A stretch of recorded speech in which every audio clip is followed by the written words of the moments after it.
Okay, time for another video here. This one is your Chapter 19, Climate Control and Ozone Depletion. Climate control is a big issue at the moment of the making of this video anyway, and controversial. We will have already discussed it many times by now. Ozone depletion is related to that, and we can talk about that one as well in this Chapter 19 video. Okay, the first one as far as climate control goes to Mount Pinatubo, a volcano that erupted in the Philippines in 1991. And well, besides the idea of the devastation that volcanoes can cause, as we understand, this one also fit into models of climate change. They had predicted that particulates in the sky due to a volcano would cool the temperature in an area by some models. And this became significant because that one worked. These models don't always work, and we're always refining our knowledge. So there we go. All right. So here is a picture of Mount Pinatubo. All right. There we go. Okay, so these phases of temperature change are not new. It is a hot button issue right now, but it is not a new issue. The globe has gone through all kinds of periods of very cold and very warm temperatures. Our planet has done that. So there have been changes, things have moved around the way things look now. They didn't always look. And so this is nothing new. There has been a fluctuation. Okay, so now we're talking about what has been going on in the past 10,000 years. That's where we're at right now. Since the last time there's been a big shift in temperatures, and also we're looking at the past 1,000 years where we've been fairly stable, which is pretty consistent over the course of time. There are changes over long periods of time, and now we're talking about the temperatures in the past 100 years. And now we're in, at the making of this video, 2018. And every year now in 2000, I think except for 1 year, has been the hottest temperatures within recent history now. So the temperatures do seem to be going up. So maybe we're going through another period of that. And of course the discussion is, what are the causes and what should we do about it?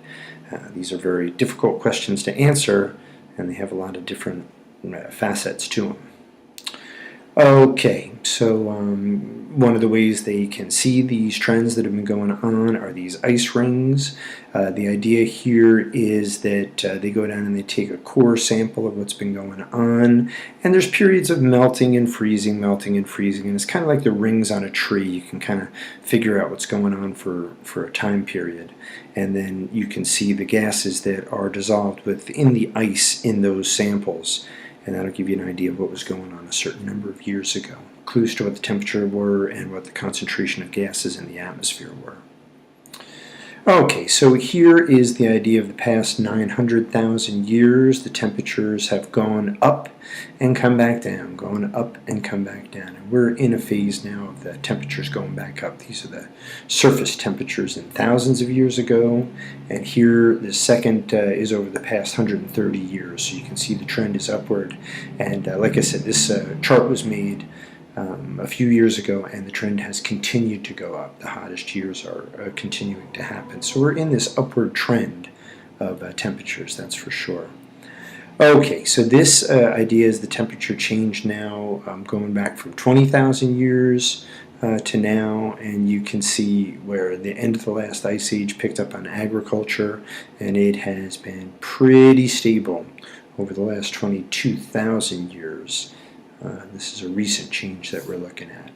And this is the last 1,000 years where again it was very stable, and now we seem to be in a period of jumping up. So this is what we'll have to adjust to as the trend continues.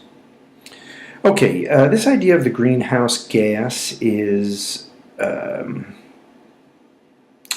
the idea of the greenhouse effect is not a bad thing. It has negative connotations, global warming or the greenhouse effect, but without it we would be out of luck because we need the heat and the temperature to keep us warm. It can't be too cold or we can't survive. Alright, so there have been higher levels since the Industrial Revolution of all these gases in the air. That's your carbon dioxide, your methane, and your nitrous oxide. And we can talk about the sources that are human-made that are new since this time. And also we can see, and we're going to see in some charts coming up, that when CO2 and methane have traditionally been high, temperatures have gone up. So maybe there's a correlation we can make here.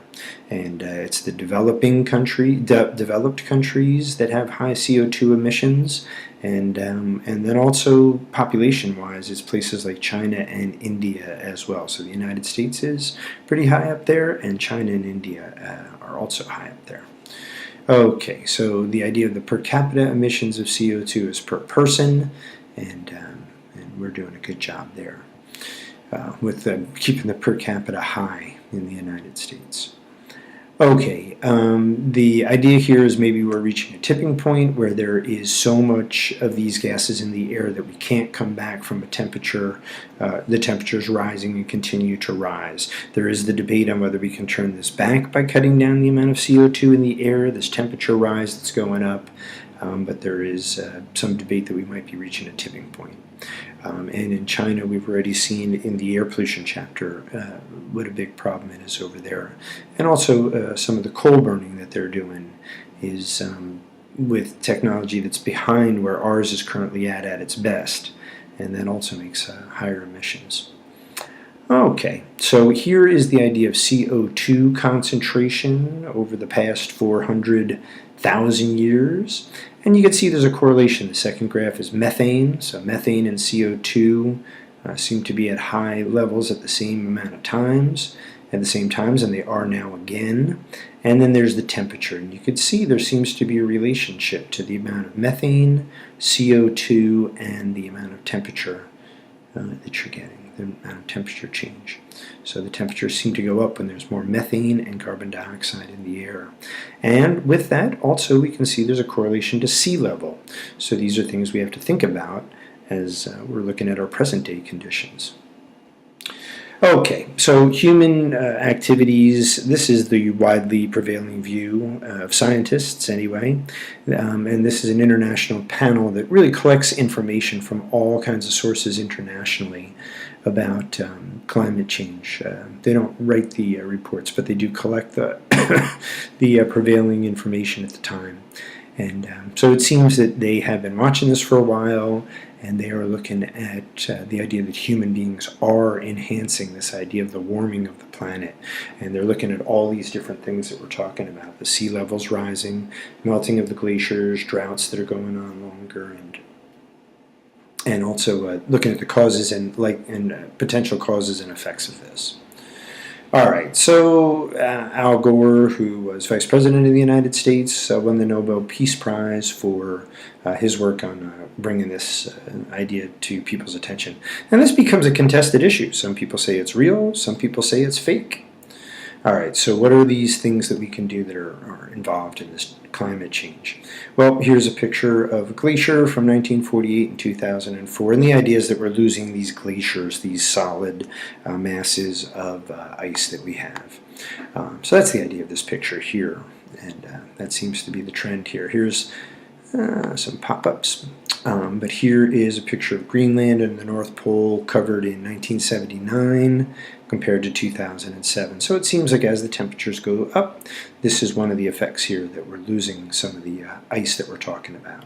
So what's going to happen, and how is it all going to work out? Well, this is another big cause of concern for folks, that there is models that we can use. There's all kinds of things that we can talk about. There's just so many factors to take into account.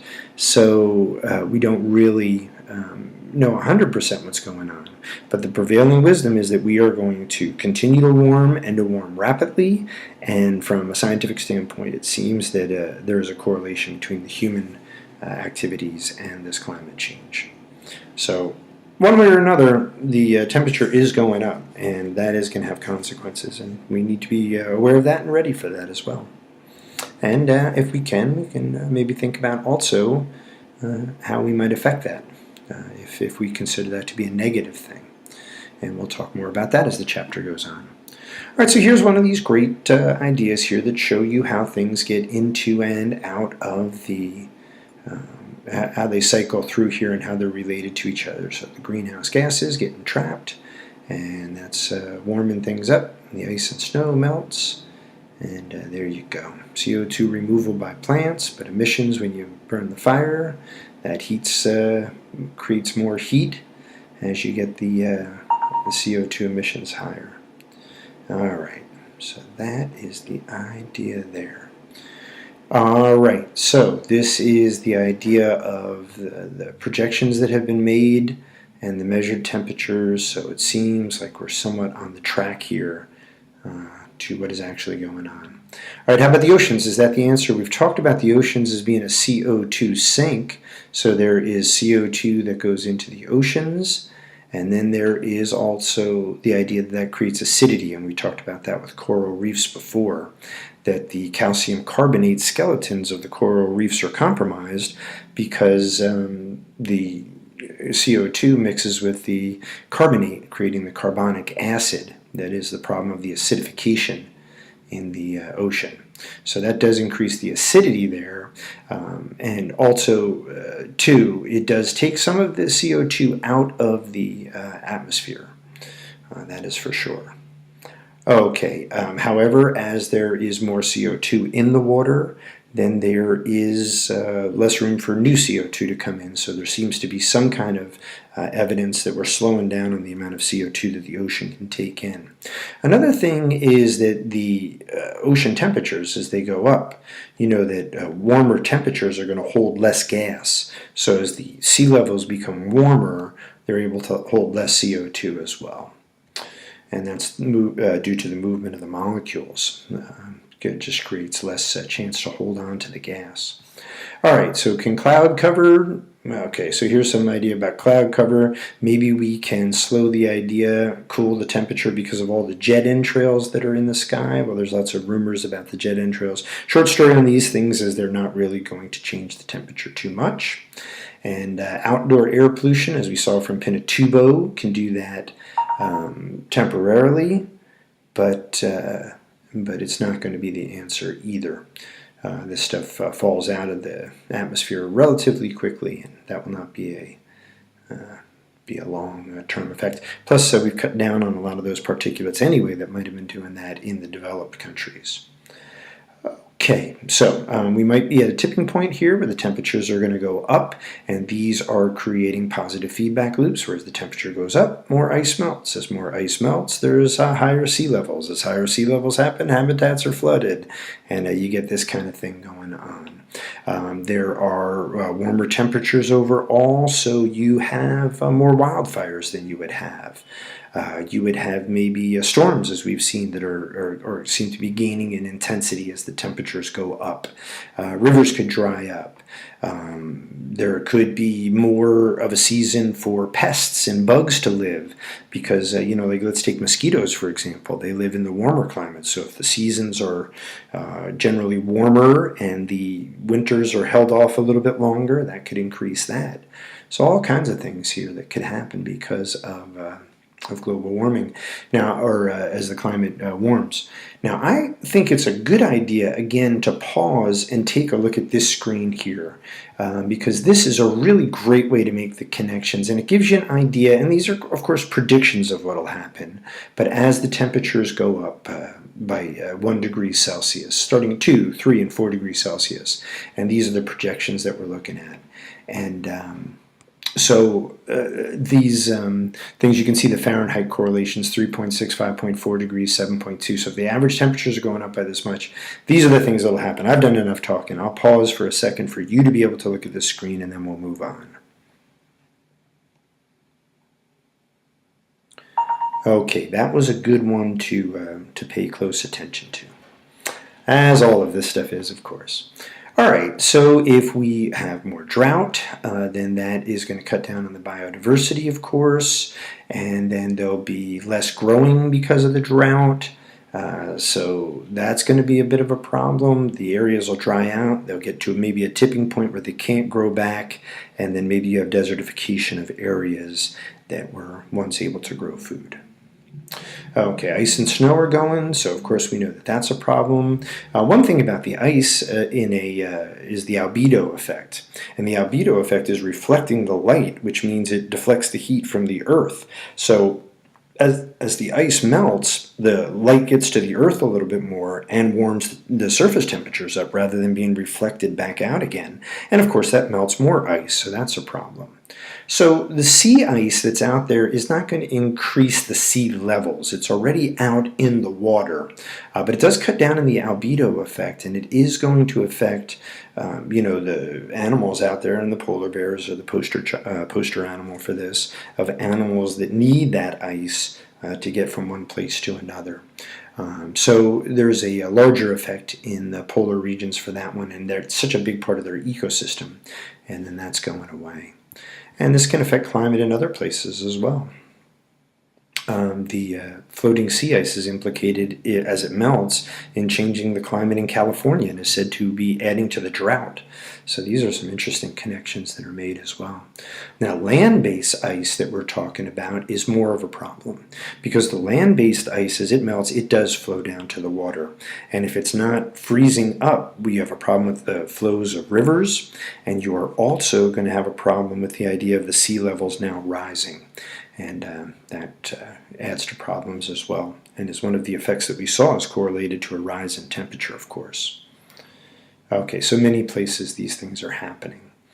Greenland is the focus over here, and we're just losing more and more ice all the time is what it looks like. So these are pictures to represent that idea, 1982 to 2007. All right, so there's the idea of the area that was covered by ice, and now so much less of it is the idea. Okay, and I already did talk about the idea of the water expanding. So not only is the sea level rising because of the land-based ice, but the warmer water is also, as I said before, it's harder to hold on to gases, so that's one thing. And the other thing is it expands as well, so that raises the sea levels in itself.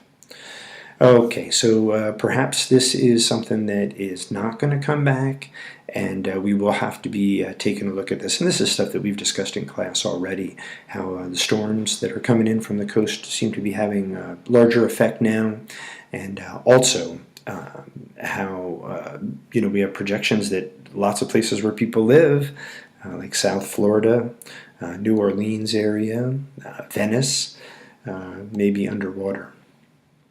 Okay, and this is the idea of South Florida. If it's just 1 meter rise, then the flood is going to be a lot worse as it comes in. And this is a place here in the Maldives in the Indian Ocean that is already threatened by this. So they really do care about all this stuff. All right, here's another good point of a positive feedback loop. This is the permafrost, and permafrost is soil that is frozen for most of the year, and it is holds a lot of methane, holds a lot of methane, and the idea is that as it thaws out, it releases the methane. So if temperatures are becoming warmer, we're finding that the permafrost is melting more, and then it sends more methane into the atmosphere, which we know is a greenhouse gas, which warms up the atmosphere significantly, and that leads to more permafrost, which leads to more methane, and there you go. Positive feedback loop with negative consequences. Here's also the idea of ice in Russia, in a portion of Russia here, and how it's going. So everywhere we have this stuff, it's going away. Is what we're learning about here. Okay, so this is changing ocean currents. So there will be places that used to be rich in nutrients that are not quite as rich in nutrients. So that does change things. But it can change weather patterns as well, but we haven't figured that one out exactly, how that's going to affect things. Okay, so yes, some places are going to have more heat waves, storms are going to get worse, we've talked about that, there's more energy, more heat in the water, more chance for the storms to build up. We saw that with Superstorm Sandy. In the year that I'm making this video, 2017, 2018, we had big hurricanes in Houston and in Puerto Rico that had all kinds of property damage. So there we go. Yes, okay. So we've talked about this in class already, and we've talked about it here as well. Talked about the idea of the coral reefs, so they are hit from the temperature change, and they are also hit from the idea of the acidification. Talked about the polar seas, coastal wetlands also are going to be more flooded than they were before. You can think of all kinds of things going on in there. One thing is that fresh water can be inundated with salt water now. We've talked about the idea of the mountains losing their flow of water when there's not as much freezing, and the glaciers are gone, and we've talked about the tundra. So, of course, animals that are looking to migrate or are in the forests are going to have some problems. They're going to be crunched from all of this. And then these are ones that we've talked about already that could have some success. So insects could hold on a lot longer, and bacteria and funguses and microbes as well. All right, so here is talking about the coral bleaching. So as the temperatures of the water goes up, that's where the algae that is symbiotic with the skeleton of the coral is unable to make the colors, the bleaching. Becomes a white coral, and then it's not able to do what it was doing before. So that's the idea of the temperatures affecting the coral reef. And again, the other thing that affects them is the acidification, and that affects the calcium carbonate skeleton that can't form. Instead forms the carbonic acid with the CO2. But this particular graph is about the temperature, and again, that affects the bleaching, which means the algae on the surface that gives it the color. All right, and that's a close-up of that. All right, here is the pine beetles. Oh, I've seen these. These take over. You can see everything that's brown there. It's not because it's the fall. Those are pine trees that are being decimated by these pine beetles. So they are an invasive species that are really benefiting from the idea of warmer temperatures in some of these areas, warmer than they were used to. And it's wiping out the trees in a big way. All right, so this can shift things that are going on here. There's going to be different haves and have-nots. I know I remember reading a few years ago an article about, early article about climate change affecting things, and it was the wine in England, in the United Kingdom. They were getting some good wines, apparently. I don't drink wine, but I thought that was interesting that an area that wasn't known for wine, more like Italy or France would be known for that, now it was moving up into the United Kingdom. So I thought that was pretty interesting. So we are also talking about genetically engineered crops, and they are made to be more tolerant of the drought as well. All right, so more deaths from heat waves, less death from cold weather. There you go. Increased flooding we've talked about. Yes, we've talked about all of these things here. Okay, so this is a big problem because, as we found, this isn't a local issue that we're really talking about. It's a global issue, so you got to get everybody together, and you got to decide what you're going to do, and you have to do things that are going to have a long-lasting effect. A lot of these things that are long-lasting are a long-term political problem, but we have politicians who are elected in the short term. So what's the interest there? And then again, it's your worldview as well to decide what you want to do for the long term or for the short term. So some of these things are going to happen in different areas in different ways, and also, your problem can go a few years where you aren't noticing things as much, and then all of a sudden things are going to kick in. And there we go. And there are economic decisions that are involved in all of these things. So that always becomes a political issue, as we've talked about in class many times by now, I'm sure.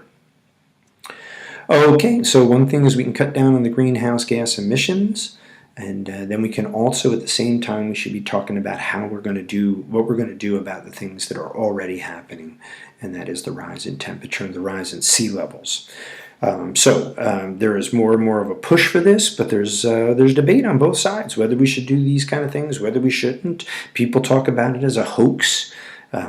People say that, okay, it might be happening, but it's happened before, but it isn't human-caused. And all these things are very hard to determine and pinpoint down exactly, and people have strong opinions on one side or the other.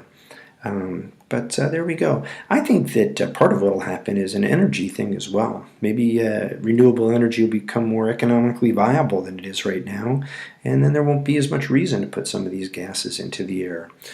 But who knows? Who knows how long it'll take for the Earth to correct from this temperature change that it's going through now. And who knows what the high point is either. We don't, that's for sure, but we will find out, and the actions that we take now will have something to do with that. Okay, so, what are we going to do? Are we going to prevent what's going on? Are we going to clean it up afterwards? Okay, here's things that we've been talking about. We've talked about the idea of any energy efficiencies and fossil fuels and renewable energies and all of that kind of stuff by now. We've talked about deforestation and its impact, and here's one now that they talk about, and that's capturing and storing CO2. And I'll show you some diagrams of that in a little bit. Here's a person that made a difference, Wangari Maathai, she got the Nobel Peace Prize also for getting a green initiative where they were going to plant all these trees. And there's been big things going on in China and Africa. Actually, as I'm making this video, I just heard about 60,000 Chinese troops that were taken off of the border and were sent to planting trees. So they were trying to make a forest the size of Ireland. So that seemed pretty good. Okay, so there's things that we can do to capture the CO2. Planting trees back or fast-growing plants is a good thing. And then there's sequestering, capture, store, and sequester. And like I said, I'll show you a video or show you a slide of that in a little bit. All right, so here's some of the things that we can do from a solution standpoint. And we've talked about many of this stuff already, but some of them are kind of implied before, and probably a good idea to pause, which I'll give you a moment to, and then we'll continue when you come back. Okay, hopefully you got the idea of all of that. Here's the idea of the CO2. So they'll pump the CO2 underground and try to store it in reservoirs. That seems like a pretty expensive and something that maybe would be best to be avoided to me anyway. What do I know? And what if there's leaks and the CO2 gets out then? I don't know. They can get, all of a sudden you can have a big problem. Anyway, that is one of the things that people have talked about, but of course we can sequester our CO2 with plants as well. So maybe we should plant trees around the coal-powered plant, and that can work out.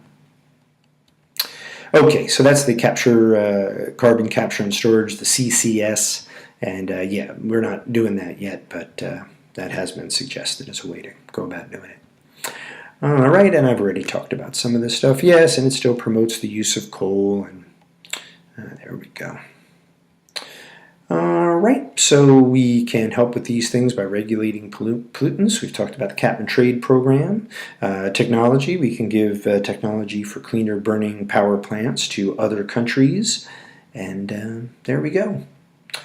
All right, here's the Kyoto Protocol, which was set up in 1997 to try to slow down climate change, and this addressed all these things as a global deal, and the United States did not sign that. And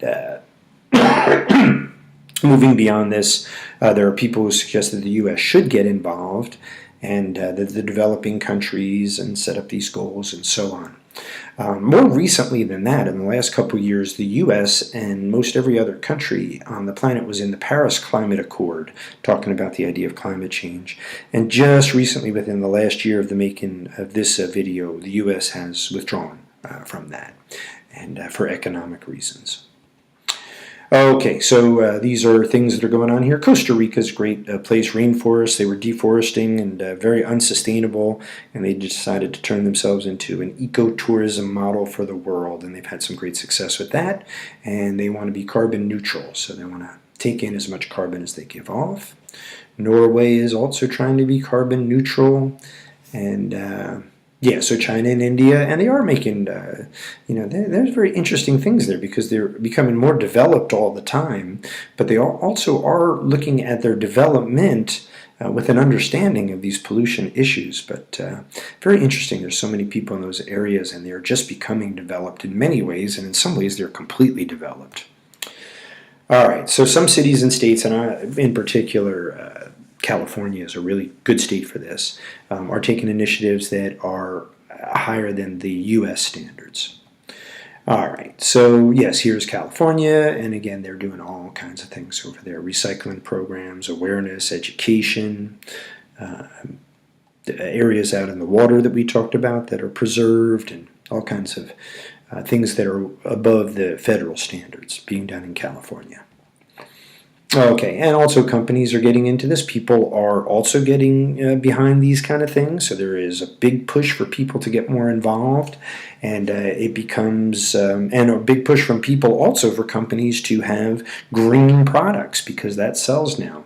Green advertisement is a big thing. So companies are finding that they are saving money by being more efficient in what they're doing, and also finding that there is a nice public. Good public feel for that too. People seem to enjoy that. Okay.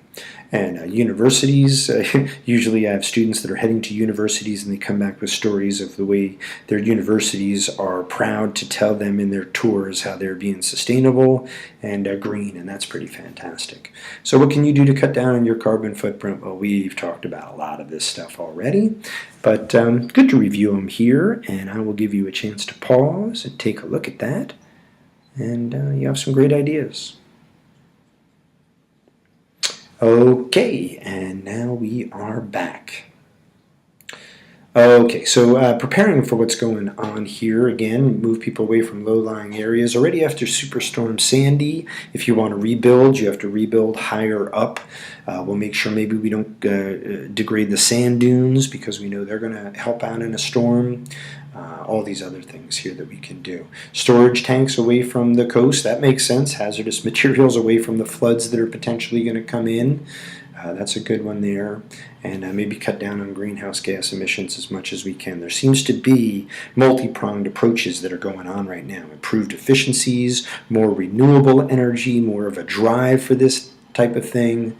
And all these things are happening at once as the temperature goes up. Okay, so we can also prepare by making crops, as we've talked about, that are going to be more drought resistant, stockpile food for emergencies, waste less water. That's a good one. We're already finding water shortages, and this year it was Cape Town, South Africa, and that seems to be something that we're going to see a lot more of, heavy water restrictions and rationing. Okay, and wildlife reserves with corridors because they're going to be harder to get from one place to another as well. All right, so here is a nice picture that tells you all of those things in one spot. And it might be worth a pause and to look around to make those connections. So please do pause. And hopefully I'm welcoming you back a little bit more educated in these different connections that can be made. So valuable for free response questions. All right, the other part of this chapter is the ozone layer. This is a great idea, I think, here of how positive changes can happen. So they, in 1930, developed CFCs, and I've already talked to you in other chapters about chlorinated products or fluorinated products. But when you chlorinate and fluorinate your products, you are making things that are very persistent in the atmosphere. And these CFCs in particular rose up into the stratosphere, and they were thinning out the ozone layer. Now, this isn't exactly a climate change. This is more about the protection that the ozone layer in the stratosphere gives us from UV radiation. Now, we want some of that coming down because we need the heat down here, but the UVA and the UVB are blocked out by the ozone layer, and those are dangerous because they cause skin cancers and they create cataracts and some other problems that we're going to talk about here. So in 1930, they discovered the CFCs, and it was a very nice thing. They used for refrigerants. That was pretty good to be able to refrigerate and store our stuff. They were also in aerosols. Spray cans became a big thing. And then in 1984, Rowland and Moline found out, and they got a Nobel Prize for this, that they were depleting the ozone layer. And discovered that there were other chemicals that were doing this. So again, human beings and all their ingenuity, and then finding out that there are troubles with that. But through the scientific study here, we found a way to improve it. And once we found out and dramatically cut down on the CFCs, we were able to raise the ozone values back up. And here you go, measured in Dobson units. That shows up in a multiple choice question. Here it is, ozone is measured in Dobson units. Okay, so here's the idea of Rowland and Moline, and so, you know, this is the idea of how it's working here, where they get broken down, and I'll show you that chemistry in a slide, make it a little bit easier to talk about, and And although the CFCs are still out there, as you can see, they can last 65 to 385 years. We have made some great strides since we found out about this. So in 1988, DuPont stopped doing this, and in 1995 they got their Nobel Prize. Right. So here's the idea here. Here's the chlorinated fluorocarbons, and they go up into the atmosphere, and the sun then hits them with the radiation, and 1-chlorine is going to be set loose there. So when the 1-chlorine is set loose, it's going to go after the oxygen. And then when it goes after the oxygen, they're going to form O2, so that's pretty good. But this thing keeps going around and around and around, splitting the ozone into oxygen. And the chlorine becomes free again, and it does it again. So it keeps taking this ozone, and we like oxygen, O2, but we need it more down in the troposphere. And that's the idea of the math behind it. And you can see in the upper right-hand corner, there's the summary of the reactions. The UV there is the ultraviolet radiation, and there you go. So that's good chemistry to be aware of. So you might want to pause, which I will give you a moment to do, and take this in. Okay, very good. And here we go. Why should we care? Well, I've already talked about the cataracts and the skin cancer, and your teacher, Mr. Kelly, has very light skin, and I should certainly be aware of these things. We weren't so as aware of the sun. I got myself burned up many times. Okay, and they can also impair or destroy phytoplankton, and we know that that's half of the oxygen on the Earth anyway. All right, so here are some things that we could be talking about from ozone depletion, and a good idea, again, for you to pause and take a look at these things. Okay, well, welcome back, and I hope that gives you a good idea of the many connections you can make with ozone depletion. Yeah, not so much the idea of temperature change. People want to say that this is involved in temperature change, and that's not the real thing. All right, so here's things that I am definitely aware of. Excuse me again. And these are things to protect yourself with the sun, and we're much more aware of that now than we were before. So, good to pause and take a couple look at those. And welcome back.